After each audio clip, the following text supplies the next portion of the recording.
All right, so we are here at Parallel Champs with Thea Booysen. You've been here doing a lot for the event so far. If you don't mind giving people just a quick introduction in case they don't know. Yeah, I'm Tia. I play a lot of card games. I love esports casting, and today I'm hosting the Parallel Championship. So you can find me on Twitch or YouTube, whatever. I'm doing something there. Yeah. So, when did you first get into gaming? Since I was like 5, I was playing like the Dalmatians on the PlayStation 1. And then I discovered the internet when I was like 18. And then I realized you can play with people. So I found that you can play Gwent, the card game in The Witcher 3. And then they made a standalone game. So I started playing against real people. So I made friends, I started going to events, and that hooked me for life, essentially. Yeah, so you've been a content creator, also a streamer, now on the esports talent side of things. So, when did you first transition from the whole gaming side to, oh, there's professional esports scene attached to it? Yeah, so when the Gwent standalone game came out, there were competitions. So I started practicing for those, and then I was casting community events. So then CD Projekt Red reached out to me one day and asked if I wanted to cast an official one. So I was going to fly to Poland to take part, and then COVID happened. So instead, I started casting events for all sorts of different esports companies, but from the comfort of my home. And this would probably be my first one in person after COVID, I'd say. Really, really. Yeah. I didn't want to get this incorrect, but I see a lot of things about your accolades as well when it comes to education. So when it comes to, is it the master's in neuroscience, Yes, and then a couple degrees on top of that when it comes to, is it law and psychology? exactly. So how has something like that influenced your approach to like content creation and gaming? For sure. Well, I see gaming now way more as a hobby, even though it is my income. So I could do this for a career if I wanted to. I now try to make more videos around science and psychology. So I'm trying to find what is joyful and entertaining and try to mush that with science so I can get the younger generation to want to watch a video like that. That's so interesting. So you're also, the first time I came across you was with Nixa. Mm. So you're also invested into esports as well? Basically, yeah. I was dabbling with Nixa for about a year. They're a great org, and I was trying to help the South African community get into the international scene. It's a little bit hard because South Africa doesn't have a lot of economic stability, but we have a lot of good players who are trying to make their way into the international scene like I did. So I try to help where I can there. Yeah, because I remember it was, I think it was back in like late 2023. There was a CS:GO LAN in South Africa. Yes. Nixa was one of the teams competing, so we covered it. And we were like, "Well, this is just a wild time," That's awesome. and the audience was going crazy. So Yeah. it's nice when you have, I mean, obviously all around the world, these niche communities who are still putting on events everywhere around the world. Exactly. I was hoping to help put Cape Town on the map, and I think we still can do that. We just need consistent electricity because right now we have a lot of load shedding, which basically means we make turns to have electricity in South Africa. It sounds bizarre, but it doesn't help if you're trying to host an event. No, it's actually really ironic you brought that up. We interviewed a Rocket League pro a long time ago, Yeah. I believe also from South Africa, Uh-huh. and he actually had to pull up his vehicle to his bedroom window to Yes. to keep the power on. So they have timed power outages in some parts, Exactly. and so he would hook up his car battery to his PC rig to compete at an event. Oh geez, I had to buy a power generator with my first check I got from casting. It broke within the month, so I had to cast another gig, buy a bigger one. So my first like paychecks were all going into electricity sustaining stuff because you need internet, you need your massive computer to run. So if my mom used the kitchen, I would like scream at her to stop because my internet would start lagging. This is why I'm in America right now. Yeah. So you said you've been dabbling with whether it be with teams like Knicks or at least in the South African esports scene, wherever that can go into in the future. Is that a goal of yours to keep contributing back there and hope things keep on building? Absolutely. First, we need a little bit more stability in South Africa before I can dabble there. We have a lot of things happening in South Africa, but first we just need people to be safe, have food, water, stuff like that. So I try to contribute there where I can, and I'm trying to do more philanthropy. But first, I need to have a stable career. So the more income I make, the more I can give back. So right now, yeah, I would love to represent more esports, get girls in there, get younger people in there as well. But yeah, I'm also trying to make content with regards to academia and trying to do both at the same time is hard, but we're trying. Yeah, there's a lot to do, a lot left to do for sure. Plenty of time to do it. So, esports talent, involvement with esports teams as well. So, what trends do you see shaping the future of competitive gaming? Yeah. Oh, geez, that's a big question. We've been talking all day about AI, and I have a feeling that people are gonna people are going to get bored when robots take their jobs. I think we're going to have a Ready Player One type world where our source of entertainment is gaming events like this. I see League of Legends grow every year. I go to those events live, and it's a stadium full of people. It's like a surreal world. And then you have holographic like concerts happening. Riot writes music for it. So I think we're going to have more of this in the future. I think people are going to spend more time socializing in a competitive platform like this one. I do think so. I think the next generation is trying to become gamers and not firefighters and astronauts anymore. Yeah. Yeah. There's a lot you've done. Sounds like there's a lot that you want to do. How do you find time to do all these things? Well, I thought I was working at max capacity, but I met my partner, and so I was working at 20%. I could work more. There are more hours in the day. So, I mean, it just keeps me busy. Like, it's what's meaningful, is trying to reach the end goal. So as long as I still have that goal and I haven't reached it, I can't go to bed yet, I need to stay up and I need to do it. Can you speak more to that? We had the chance to meet Jimmy a while back. Oh, yeah? So it was actually in the same... League of Legends? It was the Ninja MrBeast event, yeah. And he won. Yeah, and so... I know, that was awesome. You say you met him, and did he introduce you to a whole new way of efficiency, or what do you mean by that? Yes, we're like yin and yang. So I make him touch grass forcefully, and he works a lot. So when I need to work, and how can I put this? I used to work at least 8 hours a day, I'd say, but now I see it's easy to work 12 or 13 if you're passionate. It doesn't feel like work if you're obsessed.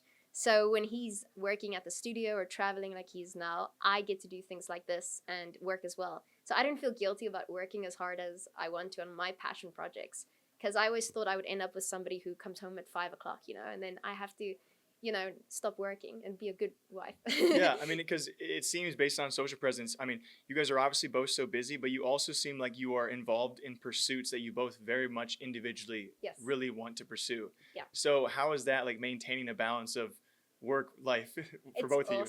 It's awesome because we both support each other, and his goals are vast and they're awesome, and I know of what he's planning this year, and I don't mind sacrificing a little bit of bonding time for us to reach it, and we'll just do it together. So I'll travel with him to Africa or wherever, and I'll see him do the philanthropy, and I'll try and help behind the scenes.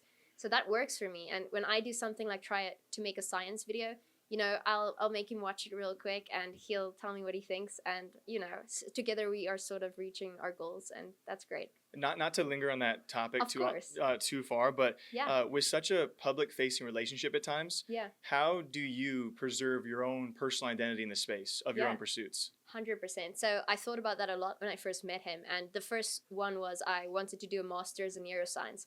I already got into Scotland in my dream university, and my entire life built up to that point. Education's hard. You have to get into the degree, you have to do well. So I told him, look, I think I really need to still go do this. And why would I? Technically, I now have the money and the resources to never work a day in my life. And I don't think that way. It's not about the money, it's about the pursuit. And I wanted to get the knowledge. So he said, that's fine. We can work it out. We will be together when we're 80. So what's 1 year apart? And I love the way his mentality works. So yeah, I went and got my degree in Scotland. I continued casting. I'm continuing with my projects in the laboratory. So I have my own identity completely separate from him. And I don't mind sharing identity together as well because I'm proud of him. But I still have my own thing going, and I'm not stopping anytime soon. I love that. So how did you originally, I know you already talked about this a little bit, how were you originally introduced to the whole trading card game scene? Because we come from more traditional esports. Okay. So it's so interesting finding more about TCG. So what was your original introduction like? It was pure coincidence. Like I just finished high school. It was 2016, and I decided to play an RPG game. So I was going to play The Witcher 3. So I locked myself in my room and played for 2 months straight. I was socialized out of my mind. I didn't want to see anybody after high school for 2 months. So I did that, and in the game you can collect physical cards and play against NPCs, this game called Gwent, which is a card game. And I really liked it. So I ended up spending more time playing that game against NPCs instead of playing the story. So when they brought out the standalone game, I started competing against real people. And it was just so fascinating. It's so fun. It's intellectually stimulating. I love, shooters and Call of Duty, but it's not the same. It's not intellectually stimulating. It's just like doing sports and getting good at clicking and response time. So this was a nice way to have an intellectual match with a person, much like chess. And there's lore to it. There's stories. There's a whole new world. So I kind of found my niche in card games, I think. And sorry, we don't mean to keep you so long, but you got really interesting answers. So I don't mind at all. only They a few, can come fetch me. only a few more questions for you. But so can you speak to a few more of the gaming projects that you've had the chance to be involved in, and then maybe some future like aspirations of ones you might want to be involved in? Yeah, so I mean, I've been involved in quite a few card games. A lot of them are new ones that are being built from the ground up. So I would help out there in that scene. I don't know which of those really made it far. Card games don't do really well. It's hard for a card game to get where it is. So being in parallel right now is quite a bit of fun. So we did Gwent. I mean, I'm dabbling in the new Legends of Runeterra card game potentially. So I have contacts there and I'm checking the game out because I like League of Legends. Jimmy got me into it. So there's that. There's also basically casting. I did some Rocket League a little bit in South Africa. Oh, heck yeah. I was at some Fortnite competition at one point in Johannesburg. Other than that, gaming projects. I've been supporting CD Projekt Red for a while. I like their games. So Cyberpunk, I went to the launch in London. That was really cool. They basically had a real life cyberpunk event with a bar with cyberpunk drinks and robots like walking around essentially. That was cool. And also the Witcher launch. So Witcher 4 is coming out now. I haven't been part of that at all, but I'm looking forward to playing it and I would like to be involved if they do release that game. Heck yeah. Yeah. So we're obviously here specifically for Parallel. Yes. What are your thoughts on a game like that? It's really good. Parallel is objectively good. It doesn't really need much more, but they do have lore. They have a lot of the best players in the world coming to it because it's just objectively a really good card game. The IQ ceiling is very high though, so it's a little bit hard for beginners to get in, but they're working on quite a few things to get more beginners to come. So beginner-friendly cards, etc. But if you think you're good at cards, you should try Parallel because we've got the best players in the world coming to it, and the stakes are incredibly high right now. And speaking of the future of gaming and maybe Web3 integration, do you have any thoughts on where you think that space is going? I don't mind it at all. The problem is it's hard for the masses to distinguish between scam behavior and actual really good NFT games. The real thing is, in actuality, what I was able to do here is I bought my cards online, I played with them, and after a year I decided I was going to take a break. So I sold all my cards to other players online. That's exactly what they want you to do. So you own the cards, except it's online. So I got all my money back after playing, just like I did with Disney Lorcana. I sold my physical cards in real life to a physical human. And with this game, I sold my online cards to a real human who can now play with them. And that's what you want. You want ownership of your cards. Nothing more. You don't have to play with those cards either. You can play with your free version. You just can't take part in the crypto aspect of the game then. So it's free will at the end of the day. Yeah. Yeah. Just a couple more, sorry. Go ahead. You know, you talked about how you and Jimmy have very different pursuits. Mm-hmm. I'm sure there's some overlap and some adjacents here and there, but they are very distinct and very different. Yeah. But there's definitely some overlaps with your content creation, and he's definitely stemmed in the gaming scene a little bit. Oh, yes. Is there any chance for you guys to converge at some point in the future and both enter the gaming scene or esports scene? 100%. 100%. He's always talked about having his own league team. I play League just about every night now with him. It's one of the few ways we can take some time off while we bond. So I'll play jungle. He wants me to play with him. He's support. I don't like ADC. So I like jungling, but I'm not that good yet. So unfortunately, I need to get better. But if he ever gets more time to do this type of thing, I would love to host an event. He's doing a Dune, actually. Dune, the board game. So in, I think, April, he's doing a real-life tournament with the best players across the world in North Carolina. And he ends up winning his own money just about every time because he's the best. But we tried doing it with Disney. It was a little bit hard with the IP problem. I was going to just cast the game or take part, and I was going to host my own tournament. And yeah, so I have a feeling we'll end up doing something like that together. Yeah. This is my last one. I don't know if you have any banked, but the future of the gaming scene is so open and vast, right? And you've touched on so many different areas as well as you try and figure out, you know, what you want to do exactly in the future. Where do you see this whole gaming space going? Ours or in general? Just like as broad as possible or as specific as possible. I still think gaming is the next form of entertainment. I mean, you see more series and movies being made because of games. I see gaming as just about something everybody's going to be doing in the near future. Like, I think the next generation all game. It's not like the previous boomer millennial generation who grew up on Pac-Man and arcades per se. I think it's a way people communicate and socialize across the world. And in COVID, we learned just how necessary it was to have the online gaming aspect. So physical card games is becoming more rare. I like the physical aspect, but I think people are just going to have bigger and bigger gaming communities and kind of bond like that. Like Arcane from League of Legends. That alone brings so many people to League of Legends each year. So I think it's going to be big. I think it's a good investment if you're young and you want to get into it. Yeah, I think it's the future. Just one. Um, Obviously, you've done a lot of very successful things. Wrote, published your own book, all the degrees you have, masters. But you're also very interested into the gaming scene.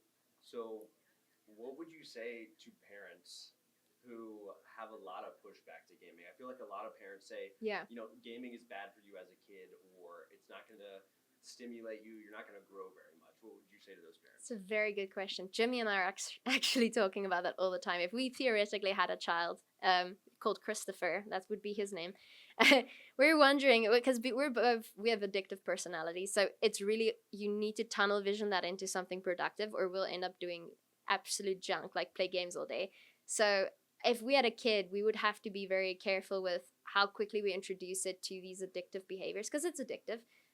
It doesn't mean it's bad. Like, alcohol is not bad, but if you have an addictive personality, you should stay away from alcohol. But I think we would give him his chores for the day. He needs to do good in school. Whatever he needs to do, he needs to do that. And then at night, you can do whatever you want. So if you want to build a Minecraft server, if you want to host events, if you want to go crazy, if you want to be the third member in our League of Legends team, we do need an ADC. I think we would totally allow that. And we would need to get 2 more kids then, because we need a whole League of Legends team. So we need at least 3. Okay, 8 is the limit. He wants a basketball team maybe. So we got to figure it out. It's a bit early on, but yeah, we think we're very future oriented. So I think when you meet somebody, you need to know exactly what the plans are for the next 20 years. So we know exactly what we plan. But yeah, I will let my kid have the freedom to play as long as he does the work that needs to be done in order to grow as an individual and be successful.